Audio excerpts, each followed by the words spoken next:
Hey everyone, Tactics here, and today is an exciting day because Blizzard has dropped a massive post here out of the blue talking about hero talents in the War Within. This is one of the new features, very reminiscent of subclasses coming in the next expansion, and they included here an early preview of 4 of them for the Paladin, Death Knight, Warrior, and Evoker, including 3 of which cover tank specs. So let's just get right into this post because I am just as excited as you guys to see this. So War Within introduces hero talents as a new update, Evergreen, so they're going to be continuing on into the future of WoW, and it's for each class specialization, new powers, class fantasies, things like that. And so here's a little diagram they showed off at BlizzCon if you saw that post. So basically, each class has 3 of them, which cover 2 specs. So, for example, Warriors, Mountain Thane is the one they have a preview of, and this will be for Protection Warriors and Fury Warriors, similarly Slayers, Protection Arms, Colossus, Fury, and Arms, and this is kind of how it functions for every single class in the game besides Druid and Demon Hunter, of course, which are a little different, but essentially similar. There's going to be 11 nodes in the talent tree. You unlock it at 71, and so basically between 71 and 80, you'll be able to unlock every single node here, and the difference is going to be in some of these choice nodes. So you're going to have all the points. It's just kind of what you choose on the multiple choice nodes that exist kind of differentiates you within that subclass. They start with a keystone talent at the top here, which is like the big core mechanic for that specific tree.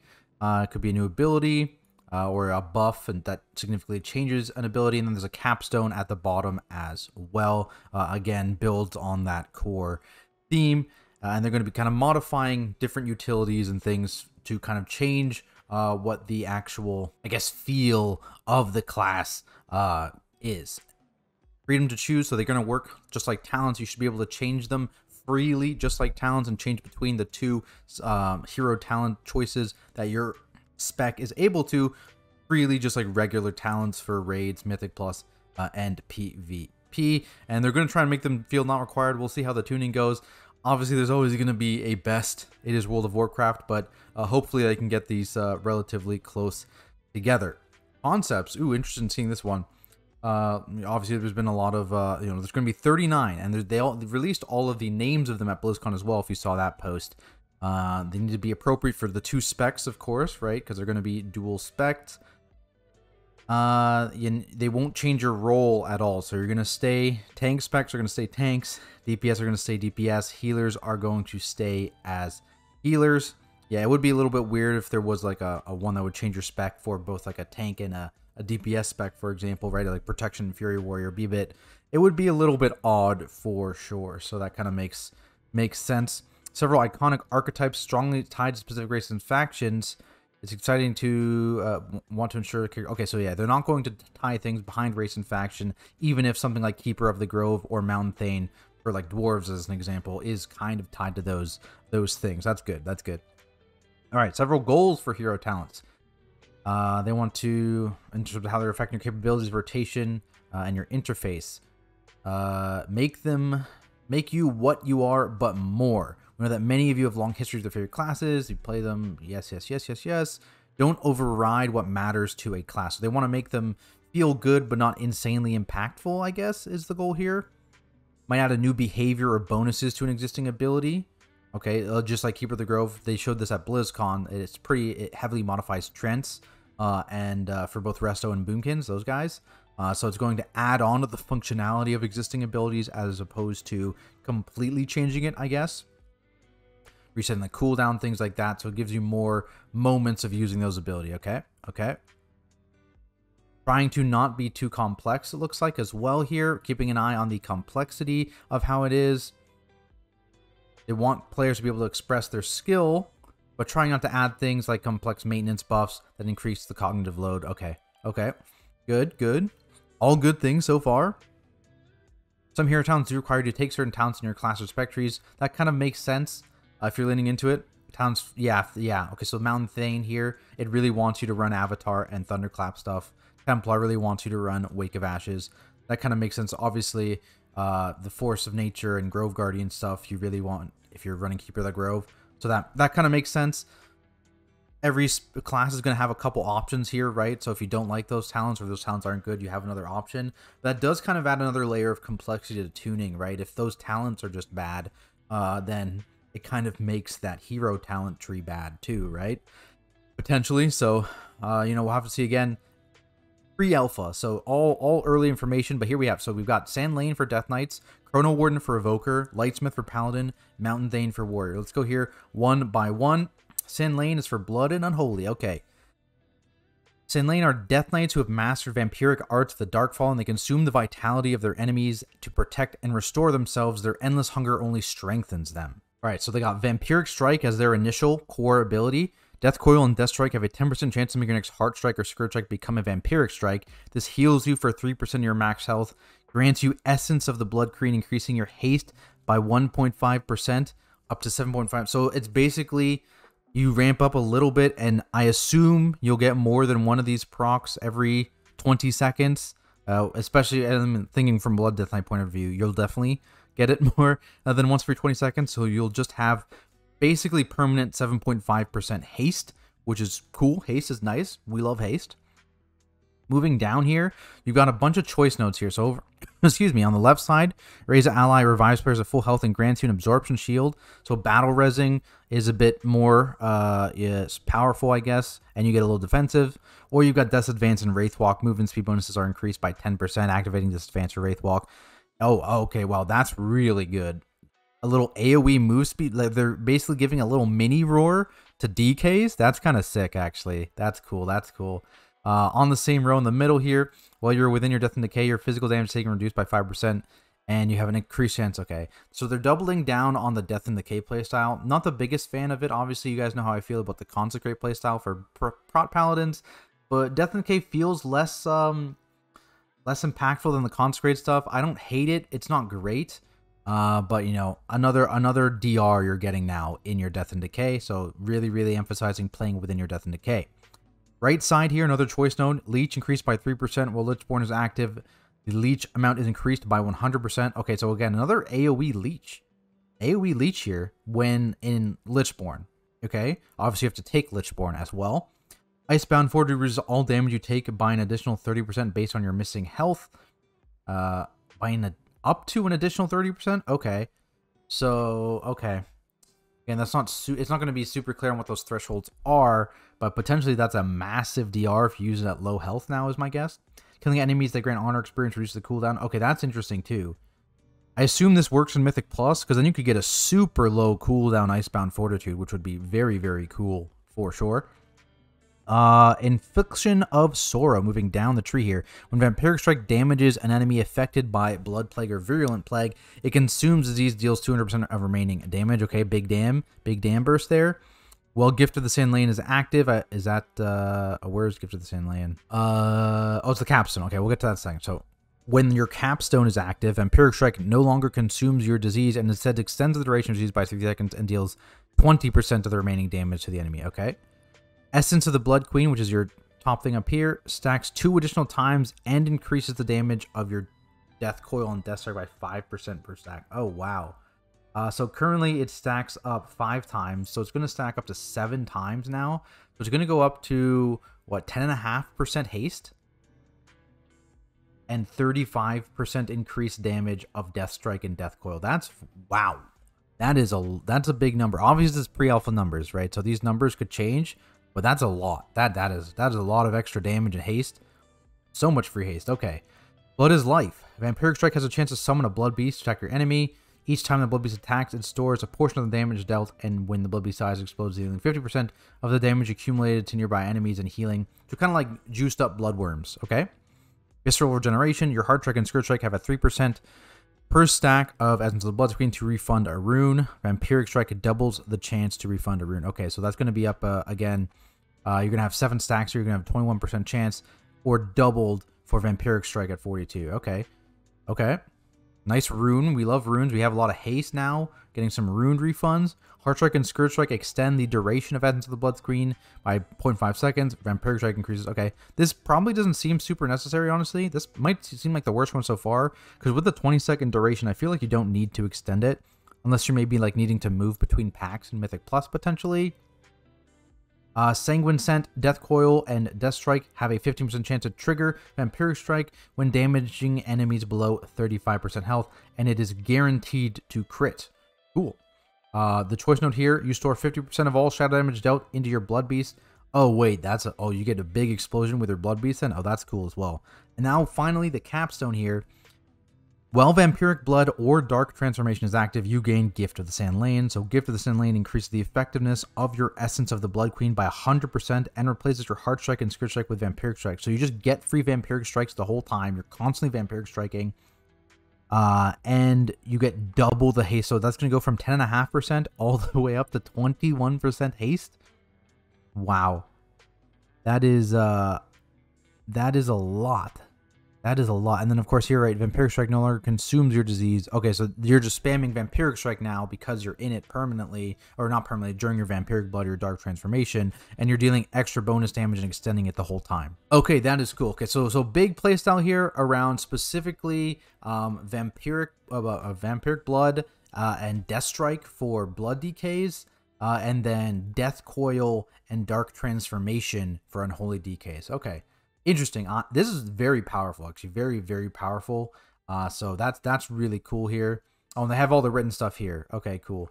I really see the little speed boost here is also pretty cool. I like that. Obviously, a lot of DKs are like, all we really do is bring grips.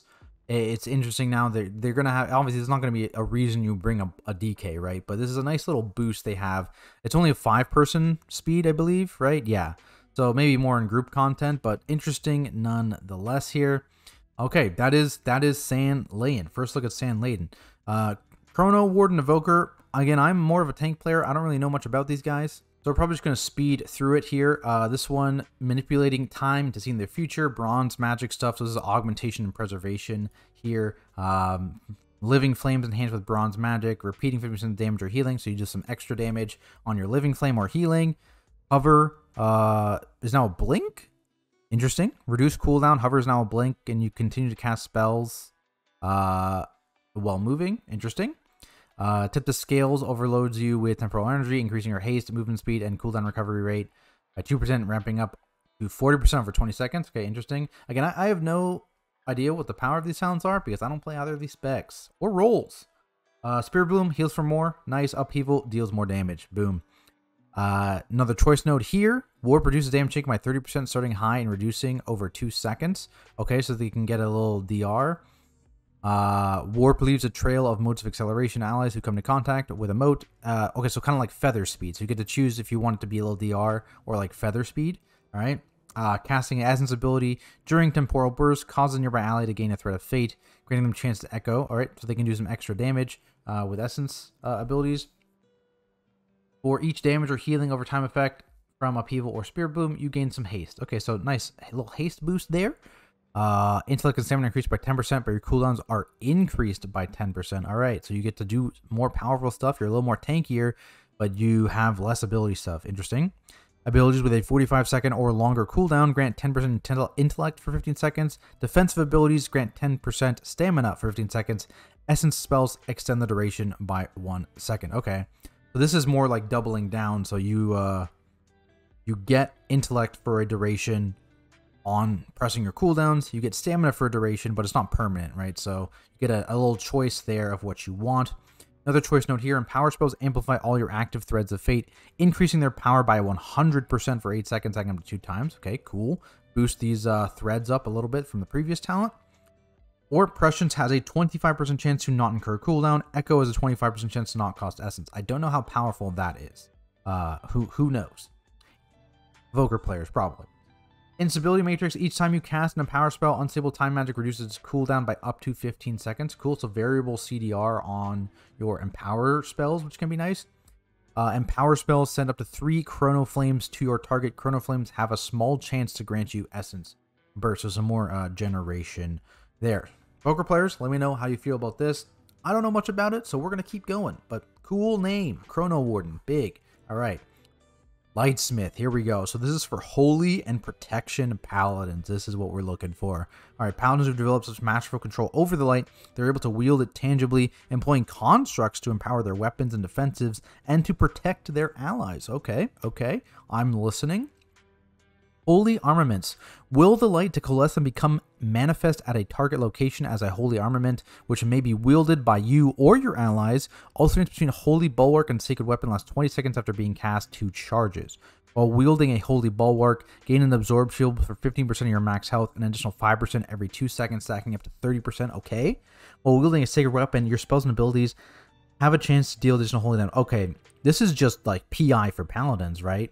I mean, not quite, right? Because it's like 50% defensive, and then it rotates to being the offensive one. But still, this is like a little external for paladins. This is cool. Cool. Looks like they are going the direction of adding some more supportive stuff into the game. We saw that with the Blood DK a little bit. Actually, even with the Chronowarden, we saw some of that. And here it is at the core talent here. They are continuing to double down with those more like PI-like abilities, right? So, love it or hate it, looks like they do want them to stay in the game. So here they are. Rite of Sanctification on the left side here, choice node. Imbue your weapon with the power of the light, increasing armor by 5% and your primary stat by 1%. Lasts 1 hour. You have to pick a weapon imbue here. 5% armor, 1% primary stat, or 3% stamina, and your holy power spenders sometimes unleash a burst of healing around a target. So you pick one of these and you imbue your weapon with it. Interesting. If an ally picks up an armament, you also gain its benefit. If you pick up an armament, a nearby ally also gains its benefit. Okay, so you basically now are saying this armament works on both me and you, just kind of like twins for PI. Okay. For each holy power ability cast, your next consecration. Ah, yes, my favorite ability, consecration. Does additional holy damage or healing split across all enemies up to a fixed total. Okay. Casting a holy power spender increases the damage and healing of your next Crusader Strike, a Blessed Hammer, or Hammer. Okay, so that's like no damage, right? That one. For prot anyways, so you're always going to take this one. I don't know about holy, but okay. More consecrate stuff, love it. When an armament fades from you, the cooldown of Lay on Hands is reduced by 15 seconds, and you gain Shining Light or Infusion of Light. Okay, that's kind of whatever. Lay on Hands, 15 second CDR is not a big deal. Those give you the free Word of Glory for prot, but it's okay. Choice note in the middle here, your spells and abilities have a chance to manifest a holy armament nearby. Okay, so you can just spawn these with some spells and abilities sometimes, or you have a flat 20% CDR on it. Okay, so you can have it line up maybe better with a certain person's cooldowns, or you can just have them randomly spawn. Could be interesting depending on proc rate. Another choice node, while wielding an armament, the duration of fear effects by 50%, or enemies within 5 yards of Hammer of Justice target areas are giving them an AoE slow. AoE, it's a very small slow, but AoE slow nonetheless, kind of nice. In Mythic Plus anyways. Fear effects, that's going to be either not valuable at all or decent, most likely not super valuable though. Moving down, the effect of your active aura is increased by 33% on targets with your armament. So that's, red aura is going to get a boost on those targets. Evo aura is going to get a boost on those targets. Nice little passive boost there. Consuming Shining Light or Infusion of Light extends the duration of any active armament by 3 seconds or reduces the cooldown by 3 seconds on this. Okay, so that gives more value to this talent here. You want to be using those procs, and that's going to actually be extending or CDRing your main capstone here. Again, kind of doubling down with this also, DRing or having more out. Judgment crits cause a shockwave around the target, dealing holy damage or healing at the target's location. Okay, some more little AoE in damage and healing. And at the bottom, Avenging Wrath summons an additional sacred weapon, and during Avenging Wrath, your sacred weapon casts spells on your target and echoes the effect. Oh wow. Okay, so during Wings, you just pop off basically. Okay, that's cool. Okay, this is cool. Obviously, again, support stuff, love it or hate it. You're going to be giving both a shield and an external damage thing to other players here via Holy Armament, and it's really doubling down on that whole idea here as a Lightsmith. I don't hate the idea. Obviously, I'm going to have to play it a little bit to see how it feels. Luckily, there's only one little Consecrate thing over here, which doesn't seem like a massive deal. It's not really centered around Consecrate, but I still have hope. Maybe they'll change the Consecrate gameplay for Prop Paladin, but I guess we will see. But cool. Very, very cool. Then our final one, Mountain Thane Warrior. They showed this a little bit, I believe, at BlizzCon as well. The AoE Storm Bolt or something like that. Yeah, there it is in the middle. So this is for Fury and Prot. Mountain Thanes embody the strength of the mountains and the power of the storm, thunder, lightning, and they have reinforced bodies. and they are an unstoppable force. So their main thing here, damaging enemies with Thunderclap, Revenge, Raging Blow, or Execute, has 10% chance to also strike one with a Lightning Bolt, dealing moderate nature damage. Lightning strikes occur 50% more often during Avatar. So during Avatar, when you're going to be Thunderclapping more, for example, as a prompt warrior, that kind of thing, you are just absolutely popping off with lightning damage. That's cool. We love lightning. All right, moving down here. Call of Thunder. For protection, Storm Strike or nature damage your abilities deal is increased by 5%. Storm Strike damage ignores armor. Thunderclap damage increased by 50%. That is a big number. Okay, big number. Here again, Storm Strike nature abilities deal increased damage. Thunderclap damage increased by 50%, and it generates 5 Rage or Fury. Improved Whirlwind and Meat Cleaver now improve Thunderclap as well as Whirlwind. Okay. So this will now get a boost to your Thunderclap, and we'll want to press it more often now, supposedly, as a Fury Warrior. Ground Current, lightning strikes also deal low damage to enemies near their target. Damage is beyond 5 targets, so this is now going to AoE. That's cool. I wonder how this is going to function. Like, if you Thunderclap like 8 targets, can you proc lightning strikes on each of those targets individually, or is it like 1 target per Thunderclap? That's going to be interesting to see, because that could be crazy AoE if like you pull big, you Thunderclap, it can proc on each individual target, and then those lightning strikes also cleave. That would be really sick. All right, Shield Slam damage, let's go, 20%. Well, there's Rampage. Okay, this is a boring passive damage increase talent. You know, it is what it is. They exist somewhere, but I think this is the first like super boring one we've seen actually. So that's interesting. So far, they've been able to avoid this for the most part. Over here, Shield Slam and Bloodthirst have a 20% chance to grant you Thunder Blast, stacking up to 2 charges, and this is your next Thunderclap becomes a Thunder Blast and deals Storm Strike damage. Okay, that's cool. Okay, so this changes the damage from Thunderclap to Storm Strike, causing it to ignore armor and deal additional damage. That's cool. Storm Shield, intervening a target grants them a shield for 5 seconds and absorbs magic damage equal to 3 times their armor. Okay, making Intervene very, very good now against cast, because I believe current Intervene is only against like actual attacks, right? It's like melee or ranged attacks. It's not actually spell casts. So this gives you some more defensive benefit there, specifically for prot warriors, or you have Stormbolt, 2 additional nearby enemies. So not what people were hoping for. It's only a 3 target cleave Stormbolt, heavily target capped. So, yeah, not the greatest there, but still probably pretty good in PvP is my guess, but, you know, we don't PvP here. Other side, chance for lightning strikes to critically strike is increased by 5%, and they deal 10% additional critical strike damage, or lightning strikes reduces the cooldown of Ravager by 0.5 seconds. So some CDR there on Ravager, that's cool. Steadfast as the Peaks. Victory Rush increases your max health by 10% for 5 seconds after you press it. That's a little max health boost there for a short amount. Or Thunder Blast reduces damage you take by 4% for 5 seconds. So again, it's going to depend on how often, I guess, you have this up. Obviously, 20% chance per Shield Slam or Bloodthirst, but I'm guessing you'll probably take the DR. Gathering Clouds, your attacks trigger lightning strikes 15% more often. That's cool. More lightning stuff feeds into the other stuff in this kit, or lightning strikes generate rage, and Revenge, Raging Blow, and Execute damage is increased by 15%. Okay, so also just like some more rage generation and some more damage from other sources. Lightning strikes have a 20% chance to make you your next 2 shield slams or blood. Oh wow. Okay, so this is a big one. So by lightning striking more, you're going to be able to shield slam or bloodthirst more, which will then also feed into some of these other things. Dude, the synergy here is kind of cool. That's awesome. And your capstone, casting Avatar grants you 2 charges of Thunder Blast, because you instantly cap on Thunder Blast, and you reset the cooldown of Thunderclap while Avatar is not active. Lightning strikes have a 10% chance to grant you Avatar. Okay, this is that essence from BFA, kind of. Just get a chance to proc your major cooldown. That's cool. 4 seconds. I wonder if... No, this is casting Avatar. This is granting Avatar, so it's not the same language here. So you're not going to get this benefit when you proc Avatar. But you are going to be in Avatar, obviously, which, you know, up here, you get 50% more lightning strikes because you're in Avatar.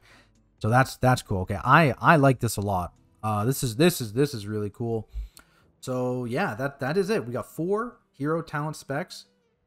Very, very interesting. Let me know what you guys feel about the system as a whole, these specific specs. What were you hoping to see maybe that you didn't? What are you looking forward to seeing in the future? Let me know down in the comments below. I'll be giving you guys constant updates on the War Within through alpha and beta, I think starting early next year, hopefully. So make sure you guys are subscribed to the channel with notifications on. Of course, shout out to my Patreon supporters who allow me to continue to make all this content for you guys. I appreciate it so much, and I'll see everyone in the next video.